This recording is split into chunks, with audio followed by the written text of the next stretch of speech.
Hello and welcome to the Week in 60 Minutes, brought to you by SpectatorTV and broadcast on Thursday, the 1st of December. I'm Kate Andrews, the Spectator's economics editor, and your host this week. Coming up on the show, have museums turned on their own collections? A collection at the Wellcome Trust has closed down for being, quote, racist, sexist, and ableist. The latest symbol, Douglas Murray says, of a wider cultural panic and retreat. What could this mean for the future of arts and culture? Douglas and Lord Vaizey will be on the show to discuss and debate. How many more Tory MPs will choose not to stand in the next election? And are we looking ahead to a festive season of strikes? James Forysth Katy Balls join me for your politics update. As the NHS buckles under rising waiting lists, could there be a helpful fix? Lucy Dunn, the Spectator social media editor and a qualified doctor, thinks we should free the pharmacy and give more power to pharmacists to prescribe medicine. We'll hear what she has to say. If Donald Trump announcing his presidential bid wasn't enough for you, America has gone one step further. Ye, formerly known as Kanye West, has thrown his hat into the ring and is doubling down on anti-Semitic comments. In this week's magazine, Freddy looks at whether there is any chance of Ye splitting the right-wing vote. He joins me with Athey, who had a strange encounter with Ye recently in a recording studio. And finally, I'm sure many of you will remember Allo, Allo. Listen very carefully. I shall say this only once. Renee, there is no brie. I ate it last night. Listen, I shall say this only once. Neil Clark has written a love letter to the show 40 years later about what we can glean from humor in difficult times. All that to come, but before we get going, if you enjoy Spectator TV, then do subscribe to our YouTube channel. Just click the subscribe button at the bottom of this video and tap the bell icon to make sure you never miss an episode. First up, Douglas Murray has written the cover piece for the magazine this week. As museums are faced with mounting pressure to reframe the history behind their collections, how far will they go to cover up the past? He joins me now with Lord Vaizey, former culture minister. Douglas, for the cover piece this week, you have written about the culture wars infiltrating museums. What's been happening? Well, I start off with a description of going to the Pitt Rivers Museum in Oxford this past week. The Pitt Rivers Museum has always been an interesting oddity of a museum, a collection of mainly 19th century collected artifacts. It was a place famed, among other things, for the pickled heads that it had in it. And even as an undergraduate, more than 20 years ago now, it was known of as being an oddity, but an oddity from another time. And I discovered on returning this week that it's now become an oddity of our own time. The museum is filled with condemnations of the museum. The collection is filled with condemnations of the collection. Almost everything tells you about the sins of European colonialism, European racism. There are, of course, all of the nods to the religion of our time. There are segments on Beyond the Binary, because I'm sure that's what everybody wants when they go to the Pitt Rivers collection. And we see, for instance, anime characters from the 1990s who are strong queer icons. My point is that the museum is effectively abolishing itself. It's saying that the collection was put together by bad forces and it has to be saved in the modern era, reinterpreted and indeed accused. Now this, as I say in my cover piece this week, is not at all unusual. It is something that is going on at collection after collection and museum after museum across the land. And the oddity of this is not just that this is in fact encouraged by, for instance, the Museums Association, which tells collections in the UK how to, quote, decolonise. But, of course, that the collections themselves are doing it. We just saw last weekend the Wellcome Collection on London's Euston Road announcing that it was closing its exhibition. Why? Because it had tried to decolonise, but it couldn't tear itself away from its dead white male origins. And so the Wellcome Collection announced that it would be closing. It couldn't justify itself, so in the end, it stopped. Ed, you've read Douglas's piece. What did you make into his deep dive of what's happening in museums and the collections that are present there? Well, I've got a huge problem with Douglas's piece, which is that I agreed with quite a lot of it. So it's going to be quite hard to have an argument. I think if one unpacks it, I mean, Douglas has used some pretty forceful examples to make his point, as you would expect from one of the country's most successful columnists. And I, being a sort of bland, neutral, slightly flabby figure, sit somewhere in the middle of this, which is that I get engaged in the culture wars because I think, to a certain extent, both sides take rather extreme positions. I think that it is, in the 21st century, perfectly possible to look at a museum collection that was accrued, say, in the 19th century or the 18th century and say, how did this museum come by these objects? Were they taken fairly, purchased in good faith and transported back to the UK, or were they looted by British soldiers? And if they were, is that something that we should consider when we put these things on display? And one of the reasons I get asked onto programmes like this is because I'm in favour of returning the Parthenon sculptures. The default position, which to a certain extent, to coin a phrase every schoolboy learns, is that Lord Elgin saved the Parthenon sculptures and that they would have been blown up by these feckless, or been allowed to be blown up by these feckless Greeks if Lord Elgin hadn't intervened. I don't think that's an accurate depiction at all about how the Parthenon sculptures came to be in London. And even if it was, I think now in the 21st century, a perfectly reasonable request from the Greek government to potentially have them back should be considered in a sensible way. But I do think as well, and this is where Douglas may well disagree with me, so we'll get some juice out of this, that it is worth thinking about cultural sensitivities in the 21st century. I mean, he cites the Rex Whistler mural at Tate. Now, I wasn't a trustee of Tate when the trustees made the decision to close the restaurant because the images of in the mural were deemed to be offensive. But I respect their decision. It wasn't taken lightly. It was thoroughly examined. And I'm afraid it is the case that in the 21st century, a lot of people wandering into the restaurant and seeing Rex Whistler's mural, regardless of the context, would find those figures offensive. And it was on the table to have an explainer or whatever about why those figures were there. But it was considered very carefully. And I support, that this is the key point, I support trustees looking at these issues and making decisions on that basis. But I fully concede to a certain extent, and indeed I have trolled my own museum, Tate. Sometimes the labels go completely over the top and are bordering on the ridiculous. Let me just, if I may, pick up on two things there. First of all, what I'm writing about is a different issue than deaccession. Deaccession is its own issue at the moment. I think we would disagree on the Elgin marbles, but deaccession, of course, has already led to its own types of lunacy, such as, for instance, the belief that all bronzes from Benin must be handed back. This came to the extent that a couple of years ago, after the summer of George Floyd, Lambeth Palace got rid of 2 Benin bronzes, handed them back to Benin, when in fact these bronzes were gifts to Ronald Runcie, the Archbishop of Canterbury, who, as it happened, christened me as a boy. They were given to him in the 1980s, and he handed them back as if his successors, rather, at Lambeth Palace, handed them back a couple of years ago as if they were holding onto a set of stolen hot televisions. Secondly, what Ed Vaizey mentions about, I'm glad he says that I use strong examples in my piece, and I'm sure he'd expect that. There's no point in writing and using weak examples. But the example of Tate Britain, I think, with all due respect, Ed is entirely wrong about. The Tate trustees took the collection with extraordinary levity. The trustees of the Tate are ignoramuses to a man and a woman. Every single one of them, and let me explain briefly why. The Rex Whistler mural was commissioned in the 1920s. It includes 2 tiny figures of black children clearly in distress being pulled by women in frilly frocks, laughing. It's clearly, as any scholar or fan of Rex Whistler knows, something he does in all of his murals, which is to say, et in Arcadia ego. This is a fantastical, idyllic scene in which he deliberately, across all 4 walls, puts in tiny details to say, even in this alleged paradise, the worm of human evil exists. The trustees of the Tate did not consider this. Who they listened to were 2 activists on Instagram from a group called White Pube. White Pube's slogan is F the police, F the UK, F the Tate. Now, I don't need to tell Lord Vaizey, F the Tate is not a chant you often hear on the streets of London.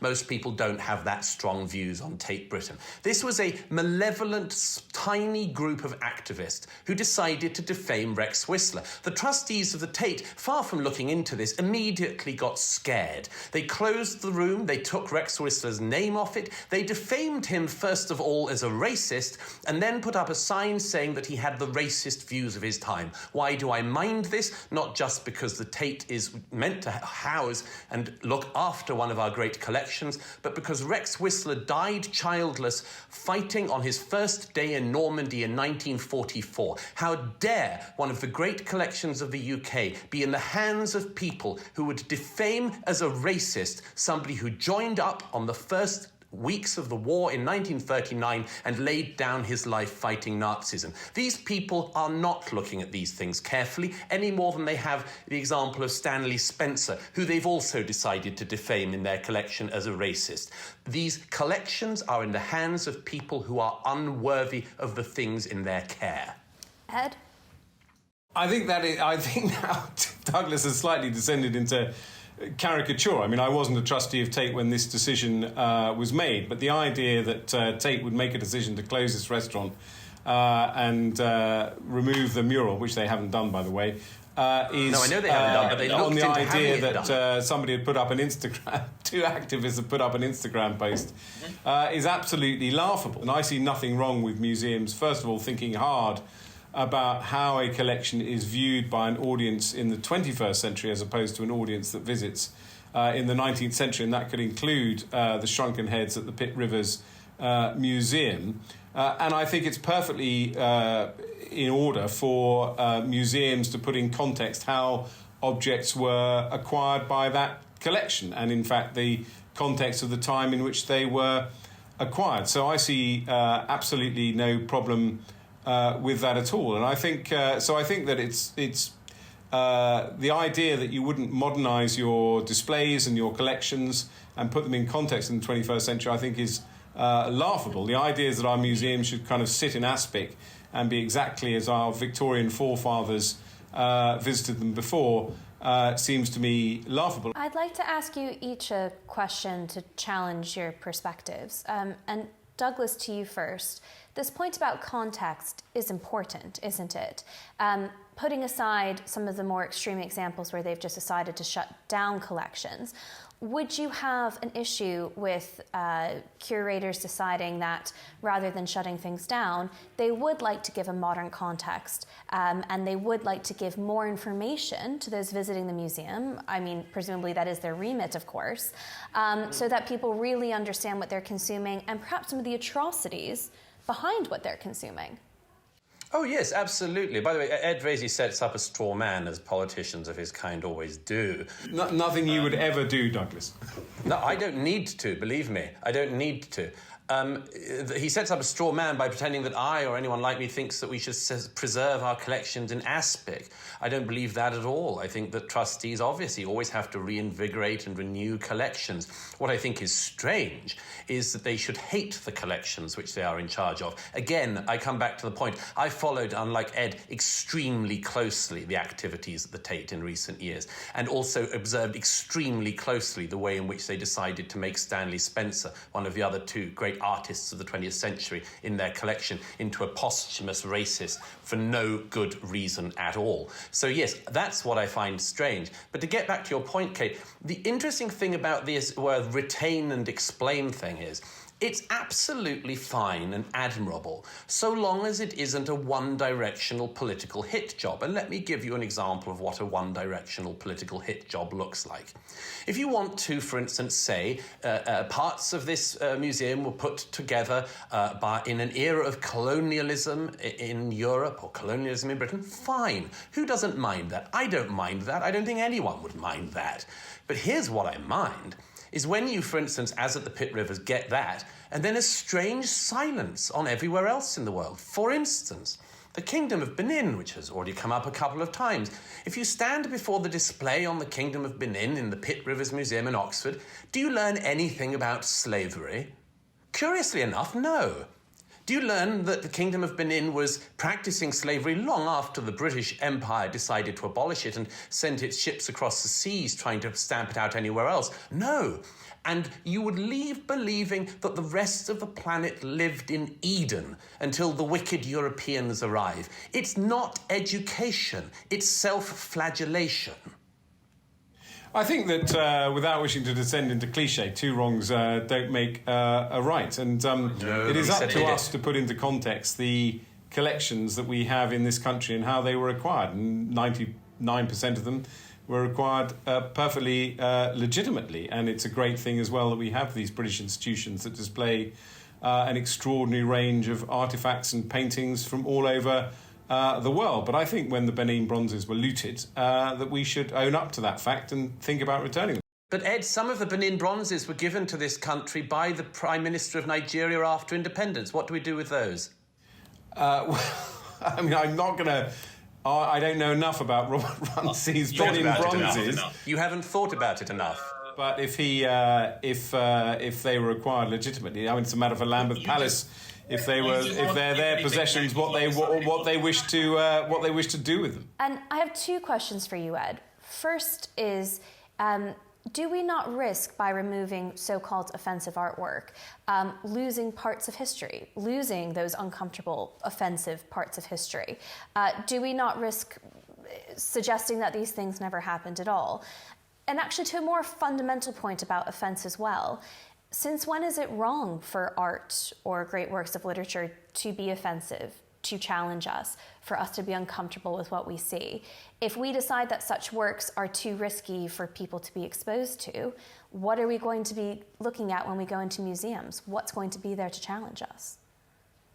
I think it's a very fair challenge, and I think it's a very nuanced debate, and to a certain extent you should do it object by object. I think, as I say, I wasn't a trustee when the Tate trustees considered the Rex Whistler mural, but they clearly took the view that these were effectively racial caricatures, and no attempt to put them in context or whatever would necessarily reduce the offence that a modern 21st century audience, whether it's black or white, would feel when they were coming in to have a nice lunch at Tate. So they've taken that decision. And I think, you know, what I want to get across there, I think Douglas is, to be frank, being very, very unfair to think that this was a sort of decision taken, in a nanosecond. I'm being wild over a couple of digestive biscuits and a cup of tea. I think it was thought through very carefully over very many Can I ask Ed months what he thinks about the Stanley Spencer by case? the trustees. Can I ask Ed what he thinks about the Stanley Spencer case? As far as I'm aware, Stanley Spencer is still on full display at Tate Britain and is not called a racist by Tate or anyone else. I can assure you, this is very important with a former arts minister, because you have to be on top of these things. I'm sorry, but as with the Benin bronzes, you have to be on top of this. The Tate I am on collection top is of the Benin bronzes. You know, the Horniman Museum has just returned the Benin bronzes to Nigeria. Nigeria hasn't thrown up its hands in horror and said, you shouldn't return these. You've got them perfectly legitimately. And I'm on top of Stanley Spencer in the sense that I say Stanley Spencer remains on full display at Tate and is not called a racist. Yes, he is. Go down there today, if you have the time, and you will see that his masterpiece, The Resurrection at Cookham, in the accompanying description, as I say in my piece, claims that Stanley Spencer used racialized images of black people. Now, it doesn't bother to say that in this extraordinary masterpiece, as I'm sure you'll agree it is if you know the painting, in this extraordinary masterpiece that displays the resurrection of the dead on the Day of Judgment in Stanley Spencer's nearby churchyard in Cookham, it shows people of all races emerging from the grave. This is you eliding, calling somebody a racist. That is not calling him a racist. Go back to the quote I give in the piece. As with Rex Whistler, they look at the work in their care with the most hostile lens imaginable. There was nobody black in Cookham in the 1920s. I'm sorry, Douglas, I have to disagree. Please let me finish. Finish your point. Ed, response. I'm going to ask one more question and then we're going to wrap up because we're well over time. Douglas, you have 30 seconds. A reasonable estimation of the Spencer painting in the Tate is that because there was nobody black in Cookham at the time, if he wanted to show the resurrection of all of humanity, yes, he relied on photographs from National Geographic. Does that make him a racist? Obviously not. Is it what he is impugned as being by Tate? Yes. It's right by the painting. I don't agree that's the case at all. We'll go down and see it. To Ed and Douglas, Ed, to you first. Do you think that the way in which museums are now curated and the way that art is presented to us has become too politicized? Or do you think that the interventions that are taking place now are crucial to a modern understanding of what happened in the past? Well, I started this debate by saying that I agreed with a lot of what Douglas wrote in his article. And as I say, I think that extreme positions are taken on both sides. And I think that on one side, questioning or referring to the fact that, some objects were acquired by dubious means were somehow being unpatriotic and un-British, or as Douglas is, in terms of working himself up just now, that we're going around calling Stanley Spencer a racist, I think is ludicrous. But at the same time, I do accept that there are plenty of examples in our museums at the moment where people have taken it to the other extreme, and there are kind of gratuitous labels and narratives that don't really fit. I am quite woke on these issues. I mean, I see nothing wrong, for example, in terms of GCSEs and A-levels in extending the English literature curriculum towards world literature. I don't see anything wrong with those kind of things, and people foam at the mouth if you dare to suggest that children in British schools might study authors who weren't born and bred in Britain and wrote from outside. So I see nothing wrong with looking at our curriculum, looking at the objects in museums, putting them in context and extending the range of objects that people see and reimagining the narrative. Douglas, to what extent should politics feature in museum curation? And to what extent is it inevitable? I mean, ultimately, the people making these decisions will come with not a neutral point of view. And you're always going to have some lens put on what is presented to you. The job of trustees of a collection is to ensure the continuation of the collection, is to know that it is in your hands for your generation to pass on to the next one. I say in the piece how extraordinary it is that so much of what I described has gone on under a Conservative government. And I think Lord Vaizey has just demonstrated why and how it has gone on. Please call me Ed. But as I say, I think that essentially what we have is that our national heritage is to a great extent in the hands of people who don't much care for it. Evelyn Waugh, in a famous essay in the Spectator reviewing Stephen Spender's memoirs, said that reading Stephen Spender, mangling the English language, was like watching a very valuable vase in the hands of a chimpanzee. Watching our national collections and their trustees and curators at the moment is like seeing all the most precious things in our culture in the hands of chimpanzees. They are utterly unfit for the task they've been appointed to. Ed and Douglas, thanks for joining me. Who would want to be an MP? That's the question MPs themselves are asking as the deadline for standing in the next general election approaches. The Spectator's political editor James Forysth and deputy political editor Katy Balls join me now. Katy, James, thanks for joining Spectator TV. James, in your column for the magazine this week, you write about the really early retirement of some Tory MPs. Talk us through it. Yeah, so I think one of the striking things about the Tory retirements, which are not at the moment that numerous ahead of Monday's deadline, is how young some of them are. The Tory retirements are on average 20 years younger than the equivalent Labour MPs retiring. I think there's Chloe Smith, who won her seat in a by-election in 2009. She was 27 when she was first elected, youngest MP in the Commons at the time. But then you look at all the things that have happened in her life since. She's fought that seat 5 times. She's had kids as an MP. She's battled breast cancer. You can see why she's had enough. Then there's Diana Davidson, who was one of the kind of signature Tory gains in 2019. She won that seat when she was very young. And the startling thing about her decision to stand down is that she is currently a minister before her 30th birthday. Normally, you'd think that anyone who was on that track wouldn't go, but she, in standing down, said that she felt that being in politics so much in her 20s meant she hadn't had a kind of normal 20-something experience. And so I think these MPs stepping down, I think It will make parties think a little bit about how young some people are when they get elected, but I also think they represent a slight shift, which it used to be that people did things and then did politics. Now I think people are doing politics and then going off to do something else. I'm being struck by some MPs who have retired. The emphasis on that, if they go now, they would have something time to do another career properly, rather than just at the end of their working life. So I think there is a slight shift in, and I suppose it comes out of a kind of greater professionalisation of politics, which is more people, working from party activist to party advisor to then running for a seat.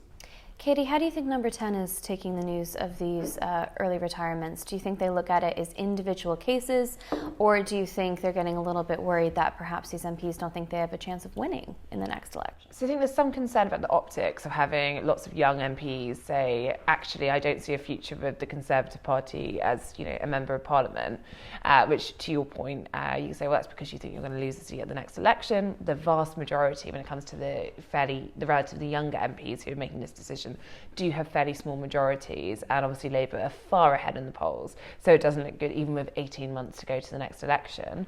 I think you have to be a little bit careful though of almost over-reading into this mass departure, which yes, could be happening, but if you look at the list that our colleague James Hill is updating on Coffee House, there's not actually a huge difference right now between the number of Labour MPs and the number of Tory MPs stepping down. There is a difference in age. I would say on some of these younger MPs, so even Deanna Davison, they're all quite independently minded MPs. Deanna Davison, yes, was the poster girl in many ways in the 2019 election with the Bishop Auckland seat, but she was also someone who's rebelled several times before becoming a minister, and is seen to have her own brand on social media, and therefore it's probably a different sense of perhaps what they're doing in terms of their plans for politics and government than perhaps some of the MPs who come more through the traditional SPAD route. And I think if these SPAD 10 MPs will start resigning or saying they're not going to stand for their elections, that's a big sign that I think the traditional route, and we can query the traditional route, but there is something going wrong, which means these super competitive MPs don't see a point in continuing. So we know there's a deadline of the 5th of December to say if you don't plan to stand for re-election. In a way, it's a little bit of a fake deadline. There's nothing stopping an MP from deciding much nearer the time. And speaking to some MPs, Red Wall MPs who are on the fence at the moment about what their plans will be. You've also got the boundary review, which means some seats, being divided and moved. Actually, not saying, well, why would I say I'm going to leave now? Because then I'm just a lame duck MP. I've got much more power in terms of what I want to do in Parliament if I just hang on. And if I decide, in a year's time that actually things aren't looking up for the party, that's when I can make my move. So I think this is going to be a gradual picture in terms of getting a full sense of how much of an exodus this is. And just the other thing to take into account is this is going to be the first, of election. The past two elections were snap elections. Now, often MPs plan around this, I'll do my 4 or 5 year term and then I'll make my plans. And therefore you could have a higher number purely because this is almost going back to the conventional election cycle, as opposed to having these snap elections sprung on you due to big events. Which we haven't been used to for quite a few years now. James, to Katy's point about this almost fake deadline, there is still a while, presumably, until the next election, unless something crazy happens. And as we've learned from the past few months, things can change rather rapidly. So to her point, perhaps the people who are announcing early retirement now really aren't the best indicator of how Tory MPs in particular are actually feeling about their prospects in the next election. Yeah, and I think it would be a big surprise if the next election was much before certainly 2024, and I suspect probably relatively late in 2024 too. I think that I think a lot of Tory MPs are just waiting to see what happens. Do the poll numbers improve? Where is the economy this time next year? I think there's a big question. How fast has inflation fallen? If inflation is back down at 3 or 4%, rather than the 11% it's at now this time next year, then I think that people will begin to feel very different. I think it is inflation which is making politics so scratchy at the moment.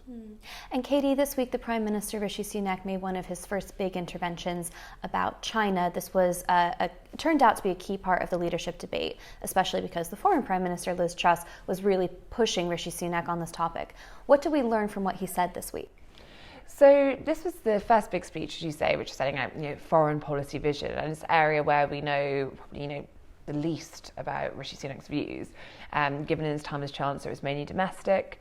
And he talked about taking a tough stance on China, but he also talked about, robust pragmatism, which I think rung some alarm bells amongst, members of the China research groups, the China hawks in the party. So, what is this pragmatism? Is that softening? I think from the speech, we actually learned that not that much has changed right now, but the real fight, so to speak, is about how you define China. Is it a systemic challenge, which is what was in the integrated review, or is it a systemic threat? And that's what Tory MPs like Ian Duncan-Smith want to see. And what we've seen calls for Prime Minister's questions, MPs saying actually we shouldn't call it a threat. And Rishi Sunak confirmed in his speech there will be an update to the integrated review, which sets out all these things in the new year. And I think if there is a change, that's where the change will be. So I think we saw from the speech some questions being raised about Rishi Sunak's approach, and if he is going to take a softer approach than Liz Truss on China, given she talked about making it a threat but didn't actually get around to doing it. But I think this is really a battle for the new year where we'll probably see fully where he is. I think it's also just worth remembering that inside government, there is a sense that Boris Johnson really went on a journey, so to speak, during his time as Prime Minister, where he hardened his position on China, eating with Huawei, and a lot of this is also not just Tory MPs, what the US is doing. And I think there is a similar sense that the various figures in government want to take Rishi Sunak on a journey before any decisions are made. Though you can see in a few of the investment decisions the government have taken to block or sell off Chinese involvement. There are already actions, even if Rishi Sunak is more of the type who doesn't want to come up with really bold statements. There is some action to suggest that he's not being it's not a complete change or softening. Mm-hmm. James, all Western countries are in a tricky spot when it comes to China right now. Its zero COVID policy is having a direct impact on the Chinese economy, but it's certainly having an indirect impact on the recoveries happening around the world. In addition to that, the decoupling process has certainly been sped up by not just COVID, but by the war in Ukraine as well, because of the way that the world has quite rightly reacted to Russia. That's been assigned to China that, we're only going to get tougher on this stuff. We're not going to get easier when it comes to your abuse of human rights.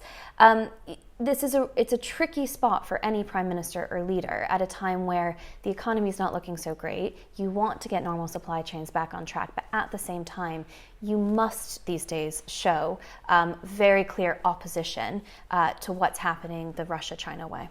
So I think one of the big challenges for democratic societies over the next few decades is to reduce their dependence on authoritarian regimes. I think we've seen the problems that have been caused for those European countries that are particularly dependent on Russian gas by the invasion of Ukraine, and the knock-on effects for the broader European energy market.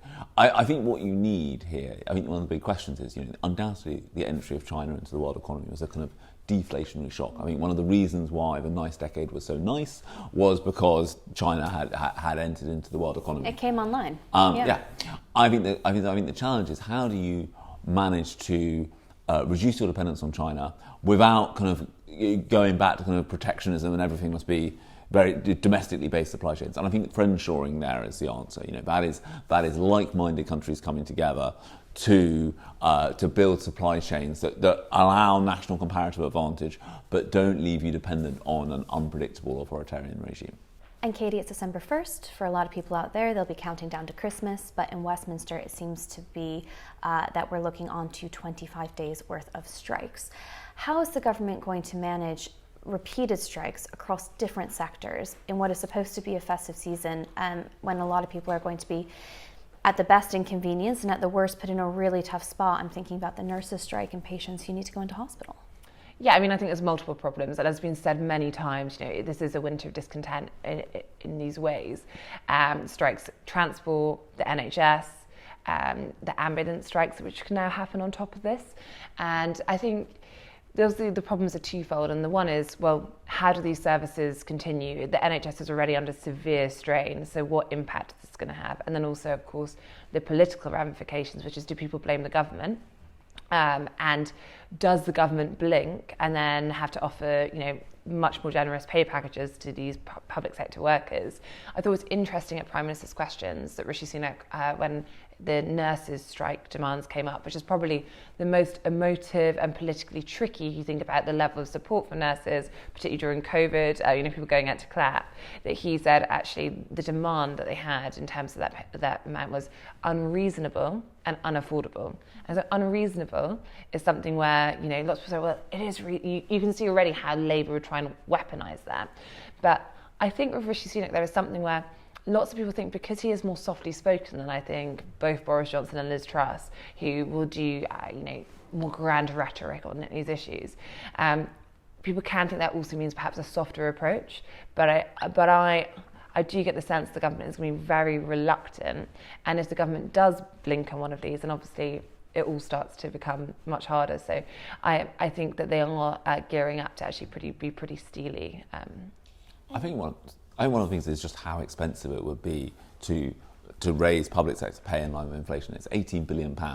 That's the equivalent of 3p on the basic rate of income tax. And I mean, one of the things is that it's impossible to say just borrow that money now in the current circumstances, and so you're looking at either putting up taxes yet again or cutting services, and neither of those are palatable options right now. I think that I think in political terms, as Katie said, this relatively tough approach might be. I mean, it's not particularly palatable, but it might be the least unpalatable of the options available. And of course, private sector pay is going up, but it's not going up by the rate of inflation on average. James, Katie made the very interesting point there about who the public are going to blame in this festive season of strikes. And I'm really curious about this one because I wonder what the threshold is amongst the public for putting up with these inconveniences when we have had 2+ years, really going on 3 years now, of mass inconvenience. I think the public will punish anyone who looks like they're enjoying the confrontation. I think the key battle is to appear to be the reasonable party in this. And I think that perhaps explains why Mark Harper, the Transport Secretary, has been prepared to meet Mick Lynch of the RMT, why Steve Barclay, the Health Secretary, keeps always emphasising that, while 19% is unaffordable, his door is always open to the nurses if they want to talk. And so I think reasonableness is the key test. Although I think one worry for government will be that the longer strikes go on, the more the public tend to think, just sort this out. Right. But I think the battle will be over who can look like they are the reasonable party in this dispute. James and Katie, thanks for joining me. When you have a medical problem, who do you speak to? Do you ring up 111? Or do you wait even longer to see your GP? Or as a last resort, you may opt for A&E. But what about the pharmacy? I'm joined by our social media editor, Lucy Dunn, who believes it's time to free the pharmacy. Lucy, thanks for joining me. You've written a fantastic article for this week's Spectator magazine about why we need to free the pharmacy. Now, this is a very topical piece. I think a lot of people will be able to relate to it. But I know for you, this idea started when you first moved to London and you had a medical incident. What happened? Yeah, so I had a little red patch appearing on my nose, and at first I thought it was just a normal spot. Over the next couple of days, it began to enlarge, it got really itchy, and it developed this golden crust, which, as a newly graduated doctor, I can recognise as being impetigo. For that, you need to get an antibiotic cream. So I didn't have a GP down in London because I'd literally just moved, hadn't had time to register even. So then I phoned the pharmacist, went in, because I know that, from my mind, that pharmacists should be able to prescribe. So I went in and I was quite surprised to be told that even though my conditions, my symptoms matched exactly what impetigo was, it wasn't atypical at all. I had to go and phone 111 and then go into A&E. So then I was sat waiting for about, I think 5 to 6, maybe even longer hours until I could finally get this cream for my nose. I mean, there's so many frustrating aspects of that story, but let's break it down a little bit. You are a qualified doctor, so you knew that this wasn't a normal spot as it started to develop, and you also had a really good sense of what you needed. A lot of people won't be in that situation. And once they're turned away from the pharmacy, the prospect of going to A&E will also seem quite extreme. I mean, it's ridiculous that you had to sit in A&E to essentially get what was a topical cream in order to address your issue. A lot of people just be turned off altogether, though, about seeking out that treatment. And what would have happened had you had waited to treat this spot? Well, that's the thing. Impetigo is a really infectious condition, so you're actually told not to go into work if you've got it, because you can pass it on to other people. Which is why I was referred, to try and get that cream on the same day. But it can scar as well. So it's something that you do need to get treatment for relatively quickly, aka like the same day. So it was just kind of completely went out of control from my perspective. I thought, why on earth can you not get the cream that's literally a metre behind the pharmacist on his shelf? And yeah, it really did get me thinking about it all. And in your piece, you go through your own personal frustration, but then you get into some really interesting comparisons between what England is doing compared to Scotland and compared to other European countries. What are other countries getting right? So yeah, in other countries, so in parts of Europe and in Canada, New Zealand, parts of the US, pharmacists have far more prescribing power, which means that they can actually use their own qualifications to make decisions and give patients treatment that you otherwise wouldn't be able to get over the counter.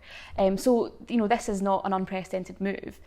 And other countries have obviously brought in measures to ensure that pharmacists in certain parts can actually take on more of a GP role, which I think is something that we really want to start seeing in the UK, given the state of the health service just now. You've done a medical course. How much parallel is there between what someone training to be a pharmacist goes through and what a medic goes through? Yeah, I mean, it's actually really similar in terms of the grades that you need to get in to the degree in the first place. Pharmacists are exceptionally bright, but also the length of time that you study for.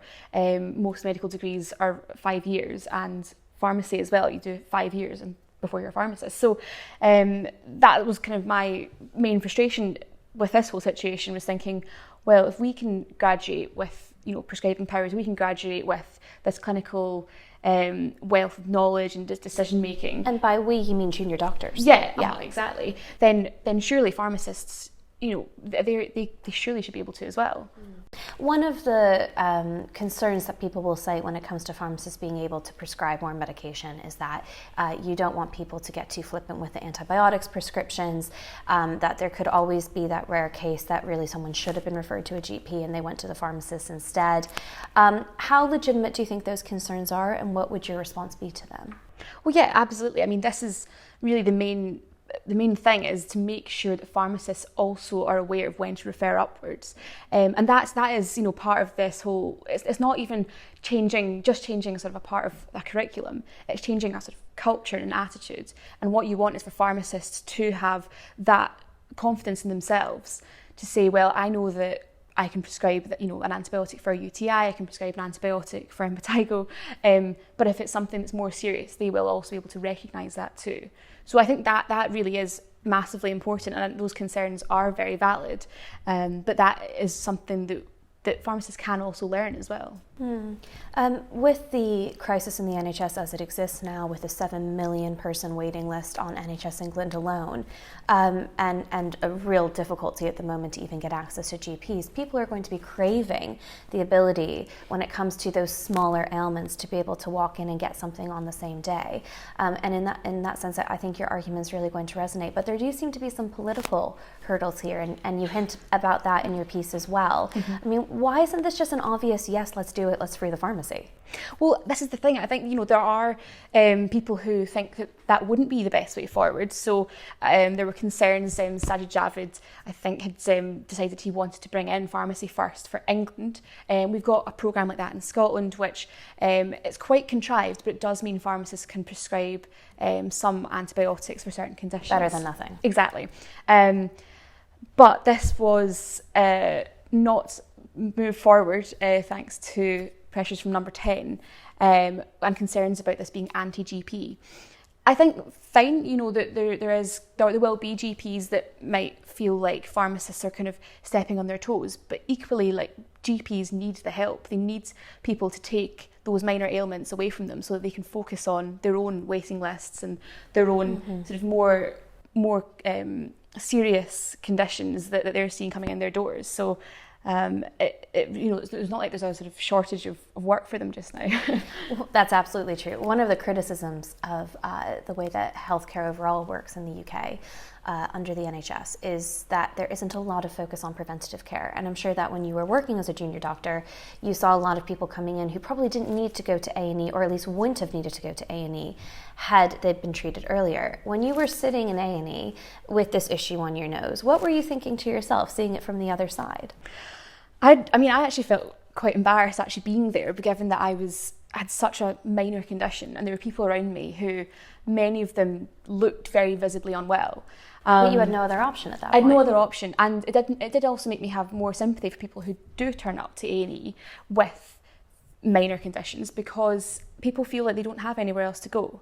If you can't get in touch with your general practitioner, if you can't get anything from your pharmacist, then to get better, you think, well, A&E is the only other place I can head to. So indeed. Very topical this winter. Lucy, thanks for joining Spectator TV. Last week, Ye, formerly known as Kanye West, announced that he was standing for president in 2024, and he asked Donald Trump to be his running mate. Could this cause a real divide in the Republican Party? I'm joined by the Spectator's deputy editor, Freddy in the studio, and Spectator World's Amber Athey joins us from Washington, D.C. Freddy, you've written in the magazine this week that Ye, formerly known as Kanye West, and his presidential bid could potentially split votes within the Republican Party. How so, and how realistic is that? Well, I guess I mooted it as an idea. I'm not sure how realistic it is because of the sheer craziness of the Ye campaign. Ye 2024, Kanye West 2024 presidential campaign is so insane and so off the wall that it's hard to know how real it is. Right. But what is interesting is that Ye had this dinner last week with Trump, who Trump and him have been friends for a while because he dared to support Donald Trump in 2016 and a bit more further on. And what's interesting is that he brought along this guy called Nicholas Fuentes, who's sort of totally toxic to most of the media and has said lots of very shocking things about women and the Holocaust and Jews and so on. And yet the two of them sat down, Trump and Fuentes sat down together and apparently got on very well. So this has caused lots of headlines and has also sort of revealed, to me, it's revealed some sort of splits within the MAGA, the Trump coalition, who were very disappointed in that speech that he gave, the campaign announcement speech, because they felt it was very low energy, it was quite safe, it was the speech of a politician, and Trump himself said he felt he was too much of a politician. And what they want is the crazy Trump of 2016. And almost the whole atmosphere of Ye 2024 is a desire to bring almost nostalgia for the sort of craziness of 2016 and this hope that they can revive that balmy coalition. Albeit with a real sense of overcorrecting. There have been a lot of headlines now from some of those previous MAGA supporters in the Republican Party who have condemned Trump for sitting down with Nick Fuentes and people that on an often occasion have supported essentially white supremacist views. Yeah. Well, I'm going to go out on a limb and say I feel a bit sorry for Trump on that. And actually Nick Fuentes feels sorry for Trump on that because he didn't know who Nick Fuentes was. I mean, that's pretty obvious, I think. It was obviously his security team were hopeless. Kanye West said, "I'm rolling with this guy. Can he come in?" And Trump presumably said yes. Amber may know better than me, but Trump presumably said yes, and they just ended up sitting next to each other and getting on very well. Trump didn't know that Fuentes was on record as a Holocaust denier. Fuentes just flattered him and said, "If only you're more authentic to your true self, you will win the nomination." And obviously Trump loves that because he's an egomaniac. Right. But I think this idea that Trump sort of deliberately sat down with a Holocaust denier is rubbish. Fred, it doesn't seem like Trump is planning to apologize or roll back any aspects of that dinner anytime soon, which is really the Trumpian way. But Amber, another person who isn't apologizing is Ye. In fact, he seems to be doubling down on those outrageous anti-Semitic remarks. You were actually at an interview very recently where he walked out after 20 minutes. Can you tell us what happened? Yes, I was at the Tim Pool studio where they host the Timcast IRL show, and Ye had flown into the area that afternoon and was planning on doing a 1 to 2 hour interview, but ended up walking out after 20 minutes. And I spoke to Tim Pool before the interview, and he told me that he really just wanted to talk about the newsworthy elements of Ye's recent dinner with Trump. He wanted to talk about how it was that Milo Yiannopoulos became his campaign manager, how it was that Nick Fuentes got involved and was invited to the dinner in the first place, and what the two men actually spoke about when they sat down with one another. But it was almost immediately that Ye started getting into this idea that everything bad that's happened to him is the result of the Jewish people and their power in society. And when Tim Pool, I thought rather respectfully and lightly pushed back on that, Ye threatened twice to leave before actually doing so. And he ended up leaving in a car with Milo Yiannopoulos and Nick Fuentes just a few minutes later. Amber, I want to get into the details of what's happening with Ye's campaign and how this is affecting American politics, but you wrote a fantastic article for Spectator World detailing your experience of being in the room and then actually being kicked out of the room by Ye and everything that you saw unfold. I mean, Freddy's been speaking to the insanity of this presidential campaign. I think your article really gave a sense of that insanity too. It was a very weird day. I mean, look, I got there around 5 p.m. and the first thing that we heard was that the car that was supposed to pick up the group of hooligans from the airport had actually gone to the wrong airport. It was at Washington Dulles instead of the Frederick Municipal Airport. And this trio chose to kill time by going to a hibachi restaurant, which coincidentally is right next to the movie theater where I went to many dates on in high school. That was sort of our high school movie theater.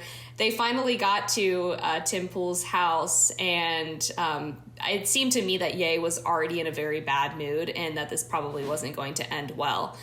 Several fans of the show and friends of the show were following him around and asking him for pictures and just suffocating him. So by the time he actually got up to the studio, I'm sure he was tired from a cross-country flight, annoyed that he had Hibachi Girl for dinner, and probably also annoyed that he had this flock of fans following him around the house. So I was supposed to be in the room for the interview, and when I first got in there, he looked at me very suspiciously and like he didn't want me to be there. And he eventually said that he basically didn't want anyone in the room that was not actually sitting at the table and participating in the conversation. So I was pushed back down to the basement to watch the show with all of the other guests. And Amber, did you get a sense that it was the team around him steering the ship? Did you think that Ye was calling the shots? Did you think there was any coordination or plan when he sat down to do that podcast? That's a really good question because it did seem like this was heavily coordinated by Milo as opposed to Ye. Milo is longtime friends with Cassandra Fairbanks, who is a former Gateway pundit writer and is the current booker for the Timcast IRL show. And before the program, Tim Pool was discussing the sort of flow of events and what topics they were going to cover with Milo. So I don't know if Milo appropriately relayed all of that information to Ye, but Tim Pool did tell him that if Ye brought up anything related to his anti-Semitic beliefs, that he was going to have to challenge him.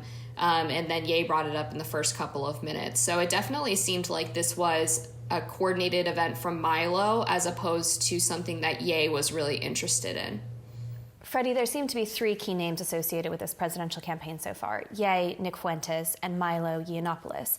Can you tell us a little bit about those two other characters?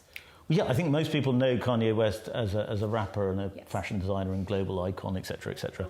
Milo Yiannopoulos is an online provocateur, a controversialist. I stand for freedom. I stand for traditional Christian family values, even if I don't always live them myself. He sort of disgraced himself a while ago, but now he's back with Kanye. A lot of people are very angry about that.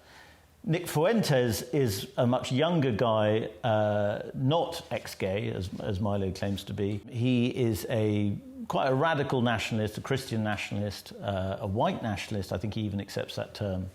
And he has cult following because he says very shocking things about gays, the Holocaust, and so on. And that makes you viral online. Make of that what you will. and he's been deplatformed. But he has this kind of cult status because he's seen as a sort of banned rebel. Freddy, this is a really tough one to cover because on the one hand, Ye's platform so far and the particular stances he's taking seem to be predominantly about promoting anti-Semitism. Are there any other pieces of evidence that he might have some kind of policy platform, and how seriously do we take this run? Well, I think what binds Kanye West to Milo and to Nick Fuentes is on the surface anti-Semitism. I mean, that's the grubby part. They know they can say shocking things about Jews online, it gets them lots of attention and so on. But also, and I think they're quite sincere in this, and this is not necessarily connected to the anti-Semitism, although you could say it is, that they are very committed Christians, or at least they want to be seen to be very committed Christians. So Ye is very evangelical about Christianity. He thinks that God is breaking him down, is the way he puts it, to become a perfect vessel of his will. Make of that what you will, but that's what he thinks. Milo Yiannopoulos is a convert to Catholicism. He's flirted with Catholicism, as far as I know, all his life, but he's recently converted to Catholicism as an ex-gay. He's renounced his homosexuality and he's embraced traditionalist Catholicism. And in that podcast that Amber sat in on, or did not sit in on, I should say, he has a rosary next to him. Nicholas Fuentes is also proclaims to be a devout Catholic. So there is this, what they're saying in all their messaging is, we're going to put Christ first. We're going to be explicitly Christian nationalists. And there is a feeling on the right, call it the far right, of America, that there is an opportunity for Christian nationalism now, that Trump sort of tapped into, but didn't really, because he's obviously not a very committed Christian. So there's a lot of people that think that's the opportunity for that sort of thing, and that's something Kanye West could tap into. The problem is that it's a bonkers campaign, which seems to be sort of slightly ironic, slightly trolling all the time. It's not really serious. Fred, that's a quite messed up version of Christianity that it sounds like Ye and Milo and Nick are promoting. Amber, what do you make of that? Do you think that the Christian right is really going to be responding well to this form or this interpretation of Christianity? It seems pretty unlikely, just because of the toxicity that they've used to present this message. And I think Freddy hits on an important point when he says that under different circumstances, there would be an opportunity for a Christian-centric campaign to do well. In America, the right has been pushing back pretty aggressively on the sexualization and grooming of children that's been going on in both schools and in popular culture. Balenciaga's fashion campaign, a couple of weeks ago was a prime example of that. And then the identitarian politics that have taken over a lot of the left, as well as the critical race theory that's being taught in schools. And so people on the right see this and they say this is a cultural opportunity, an opportunity to change the culture from the right and take a more social conservative tack that's rooted in Christianity. But when you have these three messengers, I think it makes the entire thing really toxic, and it's going to be difficult for any serious person to talk about it in a way that is logical, comprehensive, reasonable. I think, just about in there, I think what was really interesting to me in 2015, 2016 was talking to a lot of evangelical Christians who saw Trump as this sort of imperfect vesicle, this David figure that would kind of save America because he'd come from sin and he'd been sort of purified by his conversion experience to the right. And I think a lot of Americans want to put that onto, a lot of people on the internet anyway, want to put that onto Kanye West, that he is similarly, he came from a very decadent Hollywood world and now he has seen the light. He's had this sort of conversion experience. I think a lot of people want that to happen. Whether that will happen is not true. And Fred, in terms of social conservatives who are likely to put their name forward in the 2024 presidential race, in the Republican primaries anyway, there will be some stiff competition. I mean, you've got Ron DeSantis, who I don't think anyone is describing as a liberal, but his brand so far anyway is not clouded by this toxicity that both you and Amber have alluded to when it comes to very obscene remarks promoting anti-Semitism. Well, Ron DeSantis' problem on the kind of MAGA right is that he doesn't have that gonzo appeal because he is a party man. He's a Republican, first and foremost. I think he's socially conservative enough. I don't think he's a closet neocon, as some people are suggesting. but he is he's a politician. He's a classical politician in many ways. And the appeal of Trump was always that he wasn't that. And then Kanye West is an even crazier version of Trump in that sense. Amber, what do you make of this idea that now to embrace the Trumpism of the Republican Party, or even to appeal to parts of the Republican Party, you have to have this shock factor? And is Ye, frankly, where this was always going to lead to? The idea that you have to become more shocking, you have to say more aggressive and uglier things in order to get attention? Or is this quite unique to Ye as an individual, do you think?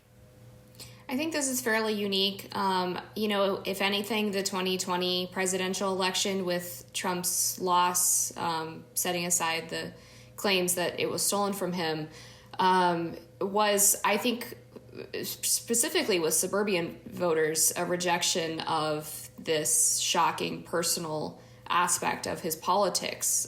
People were really fatigued by a lot of the nonstop media coverage and breaking news stories that came out of the Trump administration. And Biden did campaign as the return to normalcy president. Obviously, that is not true, but that was the perception of him by a lot of people and by the media. So I don't think it's really the case that politics is just going to continue to get crazier until the country falls to pieces. But I think there's something to be said for a politician with real natural charisma. And that's the thing that Ron DeSantis is perhaps lacking, that makes him not as exciting of a choice for the MAGA right. And that's really interesting. So Fred, final question to you. How long do you think we're going to be witnessing this presidential run on Ye's part? If he continues to act the way that Amber witnessed, just getting up and leaving interviews, being scattered and all over the place, and if he continues to come out with these offensive remarks, how long can it last? Well, I was a big, I won't say admirer, but I was very interested in the Ye 2020 campaign, where he set himself up as founder of the... Forgot about that. He was head of the Birthday Party, which I think is one of the best names for a political party of all time. What did that stand for? I don't even remember. The Birthday Party. We were just all going to... Oh, well, criminal justice reform, which is what he agreed with Trump on. Whether Nick Fuentes and Ye agree on criminal justice reform is another question. He's a strong pro-lifer. And it was a sort of parallel campaign to the Trump campaign. But anyway, he spent $13 million, $12 million of which was his own money, apparently. And he got about 70,000 votes. So I would imagine that the 2024 campaign will be similar, and it will just sort of bubble along, spending lots of money, occasionally popping into headlines when he does something very shocking, but basically everyone will forget about it. I don't think he may try for the Republican nomination. I don't think he'll get very far. So essentially, I don't think it will exist in any meaningful way. Freddy and Amber, thanks for joining me. And finally, a chance to look back at an old favourite in British television. Neil Clark has written in this week's magazine about Allo and its enduring appeal. He joins me now. Neil, thanks for joining Spectator TV. For the magazine this week, you write about the television show Allo, 40 years on. What is it about the show that has lived on through the years? Well, first of all, good morning, Kate. I think fans of the show will recognise that greeting. Good morning. Well, I think the show really is incredible how enduring it's been. It's, as I said, it's 40 years old this month. It came out, first episode, December 1982. And when it came out, there were critics, some of the more snooty critics thought, is this the sort of subject matter for a sitcom? It was about, if anybody on this planet hasn't watched it, it's a hilarious farce about the activities of the French resistance in occupied France during World War II. Involving the main character, who's a very beleaguered cafe owner called René. He has to be nice to the Germans because they're the occupying power, and if he isn't nice to them, he'll get shot by the Germans. But he has to be nice to the French resistance too, because if he's not nice to the French resistance, they'll shoot him as well. And he's obviously, in good true French fast tradition, he's carrying on with his waitresses. He's got a wife there as well. So it's all very complicated. It's a wonderful farce. And it's just uproariously funny. And I think it's watching it today, Kate, what's so refreshing about it is that it's written by two men created by two men, Jeremy Lloyd and David Croft, whose sole mission really was to entertain us, to make us laugh.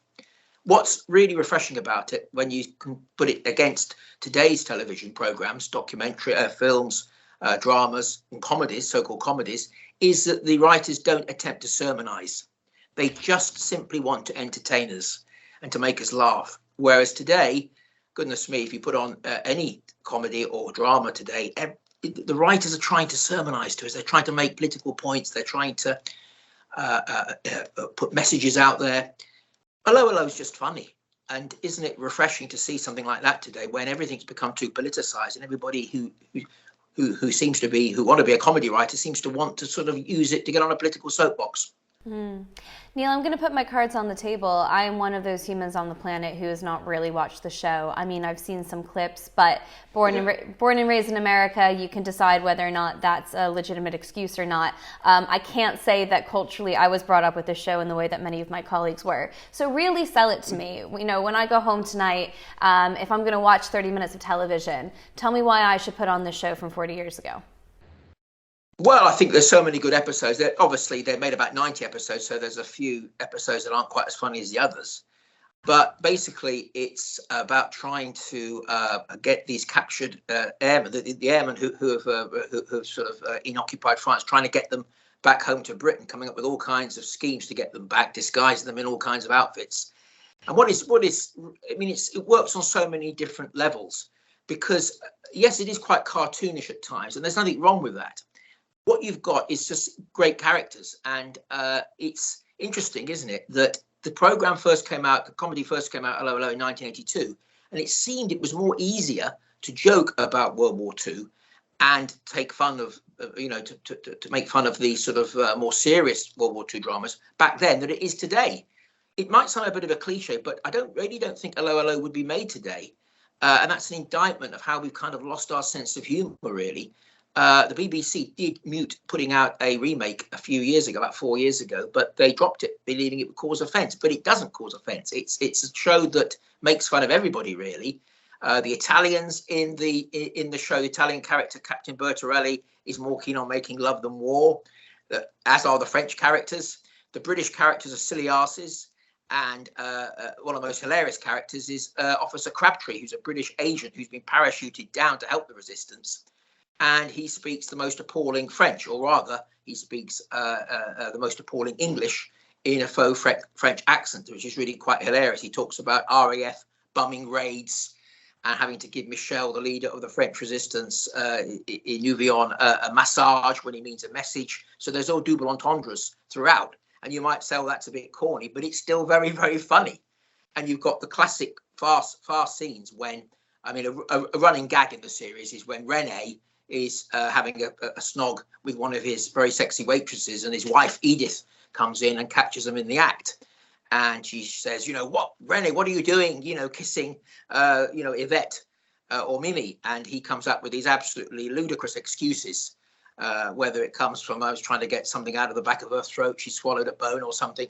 When they were on the snooker table together, then he claimed that they were actually trying to change a light bulb. So that's the sort of running gag, and you have all these running gags in the series. We know what's coming, but it still makes us laugh. And so I think there's nothing like it. There's no comedy, I don't think, that's like it, because it's a comedy that tells a running story. Every episode carries on from the previous episode. So it's not like the traditional sitcom where each episode is self-contained, and there are misunderstandings. The German characters themselves are quite hilarious. We have a very camp Lieutenant Gruber who fancies René. All the problems René's got, he's got having to keep these affairs with the waitresses away from his wife. He's also got a German soldier, a German lieutenant who's in love with him. So it's just wonderful farce. Farce has never been done better than by Lloyd and Croft in Allo. Neil, thanks so much for joining Spectator TV. Thanks very much, Kate. That's it for this week. Once again, don't forget to subscribe to the Spectator's YouTube channel. Just click the subscribe button at the bottom of this video and tap the bell icon to make sure you never miss an episode. That's everything for this week. Thanks again for watching, and do join us again next week.